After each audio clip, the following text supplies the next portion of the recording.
அதி சீக்கிரமாய் வரப்போகிற இயேசுவின் நாமத்தினாலே மறுபடியும் உங்களை வாழ்த்துகிறேன்.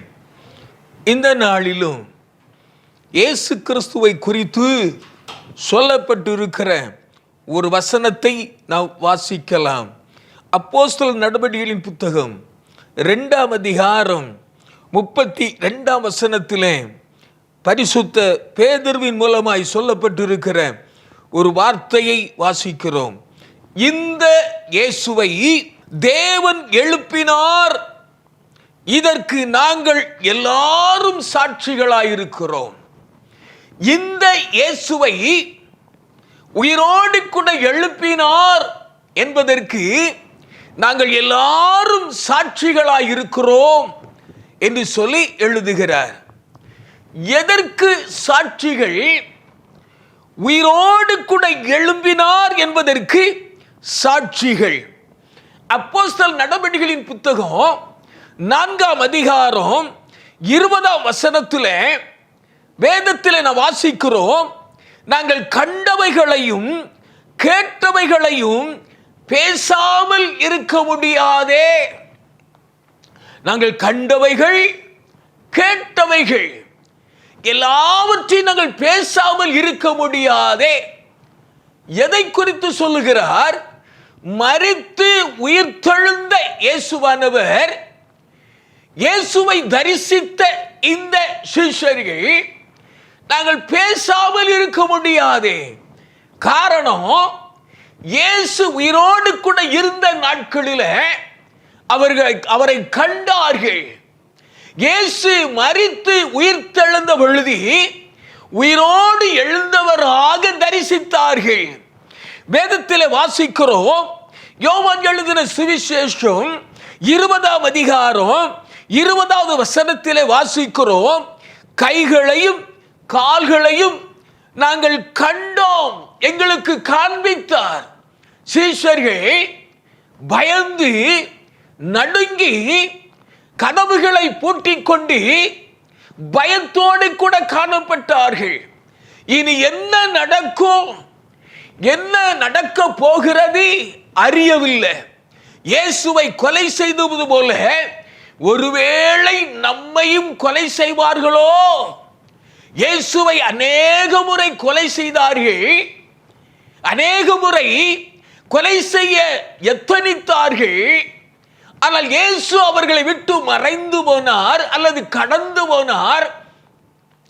ஆனால் இப்பொழுது இயேசுவை சிலுவையில் அறைந்து கொலை செய்து விட்டார்கள். அவரோடு கூட வாழ்ந்த நம்மை என்ன செய்வார்களோ? பேதுரு இயேசு கிறிஸ்து நியாயம் விசாரிக்கப்படுகிற வேளையில வேலைக்காரி ஒருத்தி, இவர் இயேசுவோடு கூட இருந்தவர், இவருடைய பேச்சு அதை வெளிப்படுத்துகிறது என்று சொல்லி கேட்ட பொழுது, நான் அறியேன், இயேசுவை அறியவில்லை, இயேசுவை பார்க்கவில்லை, எனக்கு தெரியாது என்று சொல்லி மறுதலித்தான். ஆனால் அந்த மறுதலித்த அந்த பேதுரு இயேசுவை சிலுவையில் அறைந்து கொலை செய்து விட்டார்கள் என்று சொல்லுகிற சூழ்நிலையில எல்லாம் முடிந்து போயிற்று என்று சொல்லி நினைக்கிற நேரத்தில் பயந்து நடுங்கி ஒடுங்கி போய் அறைகளை மூடிக்கொண்டு உட்கார்ந்தார்கள். என்ன நடக்குமோ என்று சொல்லி இயேசு உயிரோடு கூட எழுந்தவராக தன்னை காண்பிக்கிறார், தன்னை உயிரோடு கூட இருக்கிறவராக வெளிப்படுத்துகிறார். கைகளையும் கால்களையும் விலாவையும் காண்பித்து, நான் உங்களுக்காக அடிக்கப்பட்டு உயிர்த்தெழுந்த இயேசு ஆவி மாம்சத்திற்கு இருக்கிறது போல ஆவிக்கு இல்லையே, பயப்படாதிருங்கள், நானே இயேசு என்று தன்னுடைய விலாவையும் கைகளையும் கால்களையும் அவர்களுக்கு காண்பித்தார். அவருடைய காயங்களை காண்பித்தார். இயேசு தம்மை வெளிப்படுத்தினார். ஆகவே தன் பேதுரு சொல்லுகிறார், நாங்கள் அவரை பார்த்தோம், அவருடைய காயங்களை கண்டோம், உயிரோடு கூட இருக்கிறார். அதை குறித்து நாங்கள் மறுதலிக்க முடியாது. நாங்கள் அறிக்கை பண்ணாமல் இருப்பது எப்படி, நாங்கள் சொல்லாமல் இருப்பது எப்படி என்று சொல்லி உயிர் தெழுந்த இயேசுவை அறிக்கை பண்ணி சாட்சியாயிருக்கிறார்கள். அதோடு கூட மாத்திரமல்ல, யோவான் எழுதின சுவிசேஷம் 21ஆம் அதிகாரத்தில் அங்கேயும் ஆண்டவர் தம்மை வெளிப்படுத்துகிறதை பார்க்கிறோம். ஆண்டவர் சொல்லுகிறார் 21ஆம் அதிகாரம் 14வது வசனத்திலே அங்கே சொல்லப்பட்டு இருக்கிறது, இயேசு மரித்தோரிலிருந்து எழுந்த பின்பு தம்முடைய சீஷர்களுக்கு காண்பித்த தரிசனங்களிலே இது 3வது தரிசனம். 3 முறை இயேசு அவர்களுக்கு தம்மை வெளிப்படுத்தினார். இந்த முறை வெளிப்படுத்த பொழுது பேதுரு சொல்லுகிறான் 21ஆம் அதிகாரம் முதல் வசனத்தில், இயேசு திபேரியாவிலே மறுபடியும் சீஷருக்கு வெளிப்படுத்தின விதமாவது, சீமோன் திதுமு எனப்பட்ட தோமாவும் கலிலேயா நாட்டில் உள்ள கானா ஊரனாகிய நாத்தான்வேலும் அங்கே 2 பேரும் கூடி இருந்த பொழுது சீமோன் பேதுரு மற்றவர்களை நோக்கி சொல்லுகிறான், நான் மீன் பிடிக்க போகிறேன்.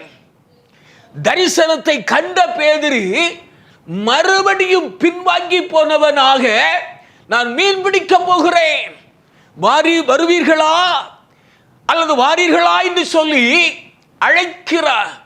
அழைத்து மீன் பிடிக்க சொல்லுகிறான். இயேசு அப்பொழுது தரிசனமாகிறார்.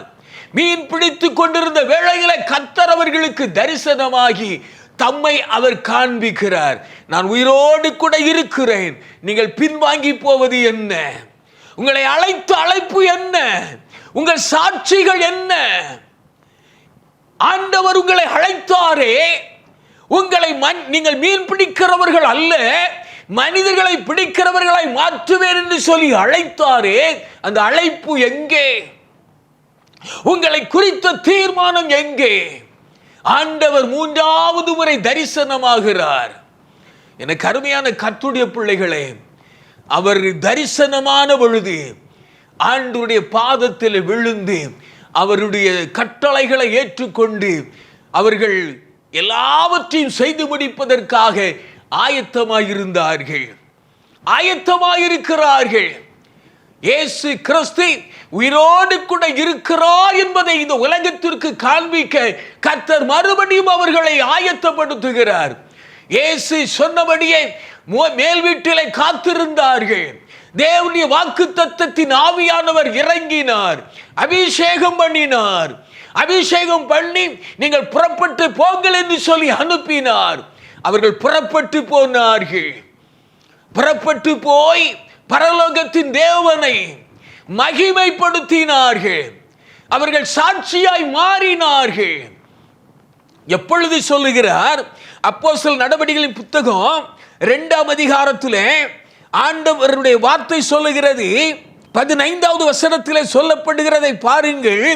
நீங்கள் நினைக்கிறபடி இவர்கள் வெறி கொண்டவர்கள் அல்ல. பொழுது விடிந்து 3ஆம் மணி வேளையாய் இருக்கிறது. தீர்க்கதரிசியாகிய யோவானினால் உரைக்கப்பட்டது இது நடந்தேறுகிறது.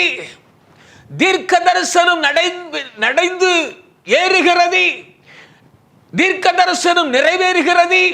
அதற்கு நாங்கள் சாட்சிகளாயிருக்கிறோம். மேல் வீட்டிலே ஆண்டவருடைய சீஷர்கள் கூடியிருந்து ஜெபிக்கிறார்கள். கர்த்தருடைய ஆவியானவர் அவர்கள் மேல் இறங்கி வருகிறார், அபிஷேகம் பண்ணுகிறார், ஆண்டவருடைய வார்த்தைகளை சொல்லுகிறார்கள். அங்கு ஆவியின் வரங்கள் வெளிப்படுகிறது. அந்நிய பாஷைகளை பேசுகிறார்கள், தீர்க்க தரிசனம் சொல்லுகிறார்கள். பலத்த அடையாளங்கள் நடக்கிறது, இடம் அசைகிறது, இடிமுழக்கம் உண்டாகுகிறது. இவைகள் எல்லாவற்றையும் கேட்ட யூதர்கள் அதை கண்ணால கண்டோம் ஆண்டவருடைய அந்த ஆண்டவர் மேல் உள்ள நம்பிக்கையை வெளிப்படுத்தவில்லை. சொல்லுகிறார்கள், வெறி கொண்டிருக்கிறார்கள், போதையினால் வெறி கொண்டிருக்கிறார்கள், மதுபானத்தினால் வெறி கொண்டிருக்கிறார்கள் என்று சொல்லி அங்கே அவர்களை இகழ்ந்து பேசுகிறதை பார்க்கிறோம். ஆனால் பேதுரு வைராக்கியத்தோடு எழுந்து சொல்லுகிறான். என்ன சொல்லுகிறான்? அப்பொழுது பேதுரு 12 கூட நின்று யூதர்களை பார்த்து உரத்த சத்தமாய், யூதர்களே, எருசலேமில் வாசம் பண்ணுகிற ஜனங்களே, நீங்கள் எல்லாரும் அறிந்து கொள்வீர்களாக, என் வார்த்தையை கேளுங்கள் என்று சொல்லி இயேசு உயிரோடு கூட எழுந்தார் என்பதை அறிக்கை பண்ணி அவர்களுக்கு திருஷ்டாந்தப்படுத்துகிறதை பார்க்கிறோம். இயேசு உயிரோடு கூட எழுந்தார், தீர்க்க தரிசனம் நிறைவேறுகிறது. இதற்கு நாங்கள் சாட்சிகளாயிருக்கிறோம். எதற்கு சாட்சிகள்? தீர்க்க தரிசன வசனத்திற்கு சாட்சிகள். இயேசு இந்த உலகத்திலே சுற்றி திரிந்த பொழுது யூதர்கள் தீர்க்க தரிசனத்தை நம்பினார்கள், ஏற்றுக்கொள்ளவில்லை. யூதர்கள் நியாய பிரமாணத்தை நம்பினார்கள், அவர் மூலமாய் வெளிப்பட்ட இயேசுவை ஏற்றுக்கொள்ளவில்லை. நம்பினார்கள், ஏற்றுக்கொள்ளவில்லை. தீர்க்க தரிசன வசனங்களை விசுவாசித்தார்கள், ஏற்றுக்கொள்ளவில்லை.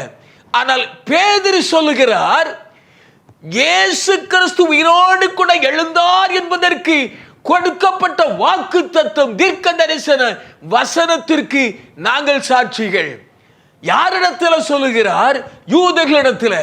யூதர்கள் தான் நியாயப்பிரமாணத்தை ஏற்றுக்கொள்ளவில்லை, நியாயப்பிரமாணத்தை விசுவாசித்தார்கள், தீர்க்க தரிசன வசனத்தை விசுவாசித்தார்கள், அவைகளை ஏற்றுக்கொள்ளவில்லை.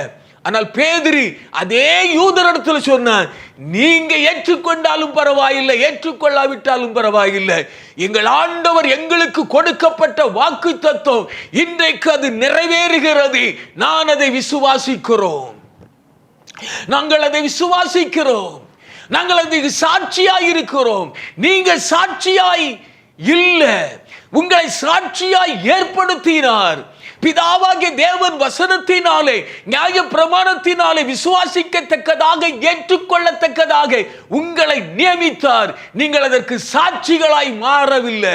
ஆனால் இயேசுவுக்கு நாங்கள் சாட்சிகளாய் இருக்கிறோம். எதற்கு? தீர்க்க தரிசன வசனம் நிறைவேறினதற்கு நாங்கள் சாட்சிகள். வேத வசனம் ஆம் என்றும் ஆமேன் என்றும் இருக்கிறது, அதற்கு நாங்கள் சாட்சிகளாய் இருக்கிறோம் என்று சொல்லி இயேசு கிறிஸ்துவை உயிரோடு கூட எழுந்தார் என்பதற்கு சாட்சியாய் மாறினார்கள். எனக்கு அருமையான கர்த்தருடைய பிள்ளையே, இன்றைக்கு அநேக கிறிஸ்தவர்கள் கூட இயேசு கிறிஸ்துவை நம்புகிறார்கள், இயேசு கிறிஸ்து சொன்ன வசனத்தை நம்புகிறார்கள், இயேசு கிறிஸ்து சொன்ன வசனத்தை நம்புகிறார்கள். ஆனால் இயேசுவை குறித்ததான சாட்சி இல்லையே, இயேசு கிறிஸ்துவை குறித்த சாட்சிகள் இல்லையே. நான் அதற்கு சாட்சி என்று பேதுரு சொல்லுகிறாரே, நான் அதற்கு சாட்சியா இல்லையே.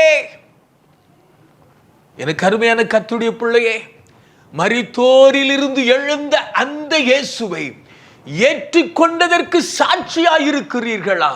உன்னதத்தின் ஆவியானவர் உங்கள் மேல் ஊற்றப்பட்டாரா? உன்னதத்தின் ஆவியானவர் கொடுக்கிற அபிஷேகம் உங்கள் மேல் ஊற்றப்பட்டிருக்கிறதா? ஆவியின் வரங்களால் நிரப்பப்பட்டிருக்கிறீர்களா? நீங்கள் சாட்சியாய் மாறி இருக்கிறீர்களா? இந்த வேத வசனத்திற்கு சாட்சியாய் இல்லை என்றால் நீங்களும் யூதர்களை போல் உள்ளவர்களே, யூதர்களுக்கு ஒப்பானவர்களே. அவர்கள் ஏற்றுக்கொள்ளவில்லை, அவர்கள் நம்பினார்கள், ஏற்றுக்கொள்ளவில்லை. இன்றைக்கு இயேசு உயிரோடு கூட எழுந்தார் என்று சொல்லி நம்புகிறீர்கள், விசுவாசம் இல்லை, அறிக்கை பண்ண முடியவில்லை, சாட்சியாய் இல்லையே. சாட்சியாய் உண்டா? யோசித்து பார். ஒருவேளை கிறிஸ்தவர்களாய் இருக்கலாம், கர்த்தருடைய நாமத்தை துதித்து மகிமைப்படலாம், நடனமாடி ஆண்டவரை ஆராதிக்கலாம். சாட்சிகளாய் மாறினது உண்டா? நாங்கள் சாட்சியாயிருக்கிறோம். எதற்கு? உன்னதத்தில் இருந்து கொடுக்கப்பட்ட அந்த ஆவியானவருக்கு சாட்சி.